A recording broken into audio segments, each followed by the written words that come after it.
So, piles అంటే ఏంటి? ఎవరిలో వస్తాయి? అండ్ ఫిస్టులాస్ అంటే ఏంటి?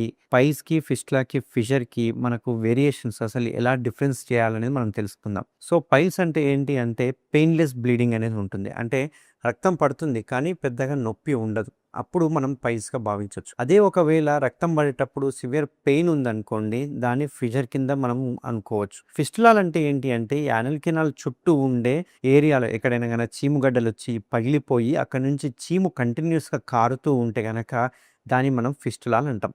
అయితే ఇక్కడ ఫిషర్‌కి, పైల్స్‌కి కొంచెం డిఫరెన్సెస్ మనం తెలుసుకోవాలి. ఎందుకంటే ప్రతి ఒక్కరు ఏమనుకుంటారంటే రక్తం పడంగానే అవి పైల్స్ అని అనుకుంటుంటారు. బట్ రక్తం పడినంత మాత్రాన ఓన్లీ పైల్సే కాదు ఫిషర్ రావచ్చు. కొన్ని రకాల rectal cancers, anal cancers, anorectal cancers ఉంటే కూడా మనకు ఒక్కొక్కసారి బ్లీడింగ్ అనేది పడుతుంది. కాబట్టి బ్లీడింగ్ మోషన్‌లో పడ్డది అంటే ఖచ్చితంగా మనం అలర్ట్ అవ్వాలి. అది పైల్స్ వలన, ఫిషర్ వలన లేకపోతే క్యాన్సర్ వలన మనకి ఇట్లా బ్లీడింగ్ పడుతుందా అనేది ఖచ్చితంగా మనం తెలుసుకోవాలి. నేను మీ doctor Kareddy Sridhar Reddy, general laparoscopic and laser surgeon, treatment range hospital, Kukatpally. So, ఈ పైల్స్ అంటే ఏమవుతుంది అంటే అక్కడ ఉండే రక్తనాళాలు ఏవైతే ఉంటాయో మనకు మామూలుగా మోషన్ కెనాల్ ఇలా ఉంటుంది కదా! మనం మోషన్ పాస్ చేసేటప్పుడు మోషన్ యొక్క కెనాల్ ఏదైతే ఉందో ఒక లెవెల్ వరకు స్ట్రెచ్ అవుతుంది. ఇట్లా స్ట్రెచ్ అయినప్పుడు మనకనేది మోషన్ అనేది పాస్ అవుతుంది. కానీ కొన్నిసార్లు మోషన్ హార్డ్‌గా పోతుంది. ముక్కాల్సొస్తుంది.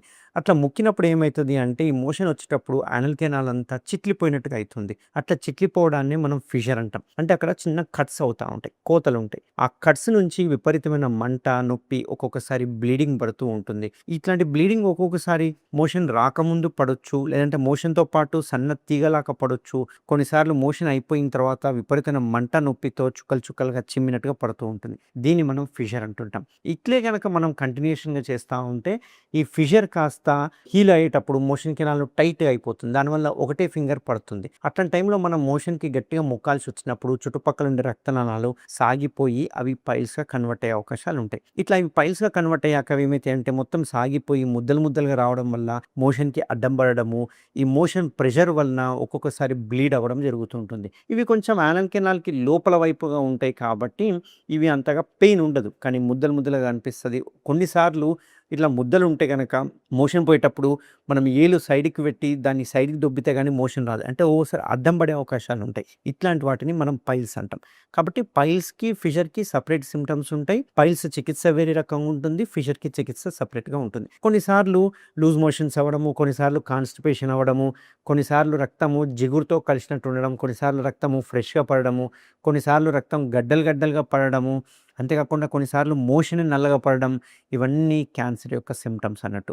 కాబట్టి మోషన్‌లో రక్తం పడ్డది అంటే ఫస్ట్ మనం డాక్టర్ దగ్గరికెళ్లి చూయించుకున్నాక అది పైల్సా? ఫిషరా? లేకపోతే లోపల ఏమైనా క్యాన్సర్ గడ్డలేమన్నా ఉన్నాయా? అనేది డెఫినిట్‌గా చెక్ చేయించుకోవాలి.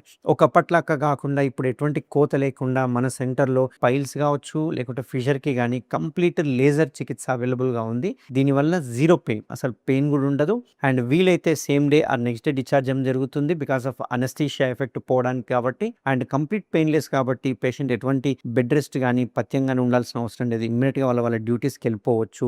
ఎటువంటి నొప్పి ఉండదు. ఎటువంటి బ్లీడింగ్ ఉండదు. ఇమ్మీడియేట్‌గా పెయిన్ గూడా రిలీఫ్ అయిపోతూ ఉంటుందన్నట్టు. సో, ఎవరికైనా పైల్స్, ఫిషర్ ఉంటే డెఫినిట్‌గా ఒక్కసారి సర్జన్‌కి చూయించాక అది ఒకవేళ పైల్స్, ఫిషర్ గనక డయాగ్నోస్ అయితే దానికి లేజర్ కమ్ స్టేప్లర్ అనే చికిత్స ఏదైతే ఉందో మన ట్రీట్మెంట్ రేంజ్ హాస్పిటల్ అవైలబుల్‌గా ఉంటుంది. ఎవరైనా కన్సల్టేషన్ చేసుకోవచ్చు. Thank you very much.